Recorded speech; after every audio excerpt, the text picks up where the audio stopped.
Gracias por continuar en Tu Voz al Mediodía. Recuerde conectarse a nuestro canal de YouTube, Voz Media Network. Desde allí usted puede hacer los comentarios del lugar de cada una de las conversaciones que tendremos en el día de hoy. Miren,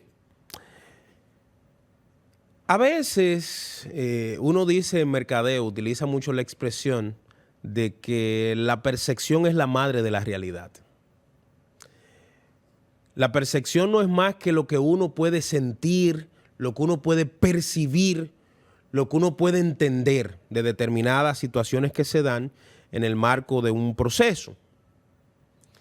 Para que usted entienda, cuando el presidente Donald Trump llegó a la presidencia, mucha gente entendía que Trump era un farandulero, de que Trump era un hombre que generaba odios.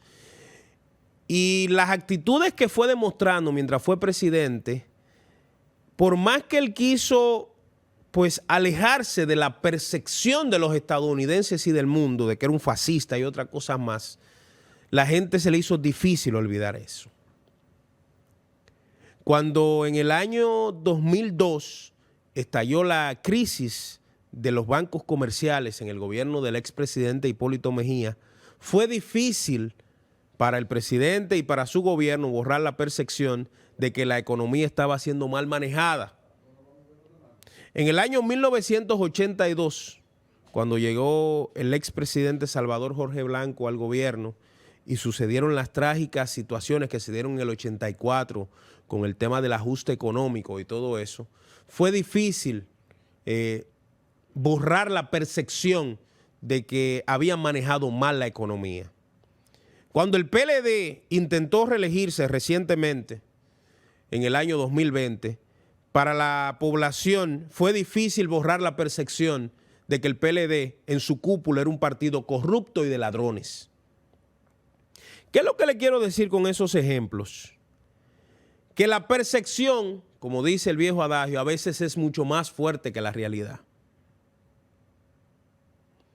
¿Hubo mal manejo en la economía en el año 2002? Quizás, pero no todo fue culpa necesariamente de Hipólito y su gobierno. ¿Hubo mal manejo en la economía en el año 1984? Quizás, pero no necesariamente todo fue culpa del expresidente Jorge Blanco. ¿Todos los miembros de la cúpula del PLD eran delincuentes y ladrones? Quizás no, quizás hubo 2 o 3 serios. Pero la percepción generalizada es mucho más fuerte que quizás esa realidad que yo pueda decir. El gobierno dominicano tiene que cuidarse de lo siguiente, y lo digo en la mejor buena fe del mundo, como un observador del comportamiento ciudadano y del pensamiento ciudadano. El gobierno tiene muchos frentes abiertos. Y la percepción que se ha generado, tanto por la oposición, pero también por el comportamiento en determinadas áreas del gobierno, es que el gobierno está improvisando, que no tiene un plan. Por ejemplo, ustedes me han escuchado muchísimas veces hablar del tema de la seguridad ciudadana, que es el tema fundamental del que debemos hablar en este momento. Es lo que más nos preocupa. De hecho, dentro de los 5 problemas fundamentales que más a la gente le está quitando el sueño, el tema de la criminalidad es el número 1. Ahora, se nos había vendido, se nos había dicho que habían planes, que el gobierno estaba planificado para reducir incluso en 6 meses el tema de la criminalidad. Pero la percepción que se ha generado respecto al combate del tema de la criminalidad, ¿cuál ha sido? Que se ha estado improvisando. Hoy no hemos visto al ministro de Interior y Policía tomar una decisión mala tras otra. Y no hemos visto que en menos de 2 años han pasado ya 2 jefes policiales, 2 directores de la policía. Y no hemos visto que, por ejemplo, hoy el director de la policía hizo un cambio radical, cambió toda la estructura dirigencial de la policía. Pero como yo digo, cambió de aquí para allá, pero es la misma cosa. Y el presidente no lanzó un decreto antes de ayer, cuando iba casi saliendo del país, respecto a decisiones también a lo interno de la policía. Bueno, todo eso, todas esas decisiones que se han tomado respecto al tema de la seguridad ciudadana, y sin embargo vemos que los delincuentes siguen creciendo cada día más, nos ayuda a entender de que no hay una política definida. Y eso ha hecho que la población comience a pensar que, por ejemplo, en el tema de la inseguridad o de la seguridad ciudadana se ha estado improvisando. Vamos a otra área, el tema económico. El tema económico es muy amplio. El tema económico ha impactado de forma negativa al país y el gobierno se ha llevado su cuota, lógicamente. Hay mucha gente que ha alegado que la situación económica se produce por el conflicto que se está dando entre Rusia y Ucrania, y eso es cierto. Que la situación económica está compleja por el conflicto generado en la guerra comercial entre Estados Unidos y China, y eso es cierto. Ahora, yo he dicho a través de mucho tiempo, y mi compañero Guido también, que aquí en República Dominicana el gobierno tiene que empezar un proceso de información oportuna a fin de que la sociedad pueda entender qué se está haciendo y qué nos está afectando en materia económica. Por ejemplo, el ministro de Hacienda dice ayer que los dominicanos se han ahorrado 19,000 millones de pesos desde que empezó a subir el combustible, porque el gobierno no le ha transferido la subida de los precios al bolsillo. Usted ve que hace semanas que el gobierno no anuncia que sube el combustible. Pero yo le pregunto al señor ministro de Hacienda, Jochi Vicente, al final, ¿quién va a terminar pagando ese dinero? Porque ese dinero que el gobierno está tomando prestado para poder contener los precios del combustible y que lo está sacando de otras partidas, al final, ¿quién lo va a pagar?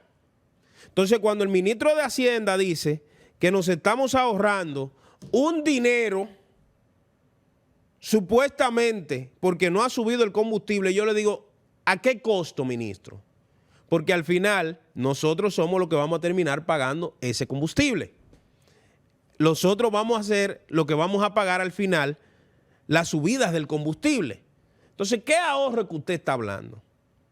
Eso le ha dado pie a que la oposición política y amplios sectores entiendan que el ministro de Hacienda y otros funcionarios del área económica están improvisando. Miren, mientras aquí hay tantos temas pendientes a explicar, como por ejemplo la situación económica desde los diversos ángulos, cómo nos está afectando la guerra de Rusia y Ucrania, cómo nos ha afectado la situación del COVID económicamente, cómo va la recuperación, cómo podemos hacerlo mejor, que ese debe ser un tema fundamental a tratar por el ministro de Economía, Planificación y Desarrollo. Él se disuelve explicando el tema del gagá. Ustedes no escucharon recientemente al ministro de Economía, Planificación y Desarrollo dedicar tiempo valioso del que nosotros le pagamos a explicar que el gagá es un tema, que eso es dominicano. O sea, la hechicería de los haitianos ahora es dominicana, según el ministro de Economía, Planificación y Desarrollo. Y no hay tantas cuestionantes respecto al tema económico que deben aclararse en vez de detenerse a hablar de esa situación. Yo pienso que el gobierno debe invertir todas sus fuerzas, todas sus energías, todas sus fortalezas en tratar de que la población, el quintil más bajo de la sociedad, entienda por dónde anda la situación económica del país. Detenerse a hablar de cosas sin sustancia, sin fundamento, asuntos banales y estúpidos, como es la explicación del gagá, o como muchos funcionarios hasta del área económica que tienen en su agenda el tema del desarrollo de la agenda LGTB. Cuando aquí hay tantas cosas que el gobierno puede dedicar su tiempo, como la explicación del tema económico, usted ve funcionarios dedicándose a hacernos entender que ya no es ellas y ellos, ahora es ellas. Un asunto tan absurdo como ese. Entonces, en materia económica, por eso la oposición ha salido a enfrentar al gobierno igual que en materia de seguridad ciudadana. Pero vamos a otro aspecto, el aspecto agrícola. Hemos escuchado en los últimos días las críticas que se le han hecho al gobierno respecto a la situación de la aprobación de 65 productos a tasa cero que iban a importar. Los productores nacionales han dicho que esa es la quiebra, su quiebra, porque iniciar ese proceso en medio de la vorágine económica que estamos viviendo podría constituir en el caldo de cultivo para que los productores terminen desapareciendo. El que siembra cebolla, el que siembra arroz, el que fabrica pan, todo eso. Y la oposición política y los sectores productivos y los sectores empresariales le han dado algunos apoyos, otros no. Yo pregunto, ¿hasta qué grado el Ministerio de Agricultura se ha sentado con los productores nacionales a fin de hacerle entender o a fin de apoyarlos respecto a esta situación que aparentemente se va a dar porque ya fue aprobada incluso por el Congreso?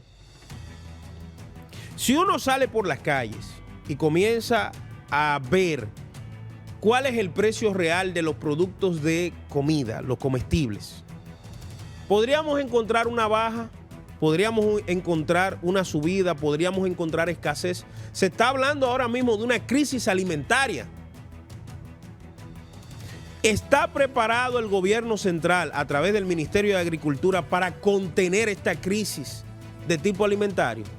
Porque ya tenemos una crisis social con el tema de la delincuencia, tenemos una crisis económica por el tema de la guerra y el tema del COVID, tenemos una crisis sanitaria por el tema del COVID y de la supuesta amenaza que hay con la viruela del mono. ¿Estamos preparados para enfrentar una crisis alimentaria? Yo le pregunto. Entonces, la percepción que se ha estado enviando el gobierno dominicano tiene que cambiarla. Lo que el imaginario del pueblo está entendiendo es lo que la oposición anda diciendo. Y en el segundo bloque yo le voy a decir qué está esbozando la oposición, el discurso, para que ustedes vayan entendiendo por dónde anda la cosa. Si el gobierno no se pone las pilas, la percepción, que es más fuerte que la realidad, se lo puede comer. Vamos a ir a la pausa. Volvemos en breve. Volvemos después de la pausa. Tu voz al mediodía. Somos tú.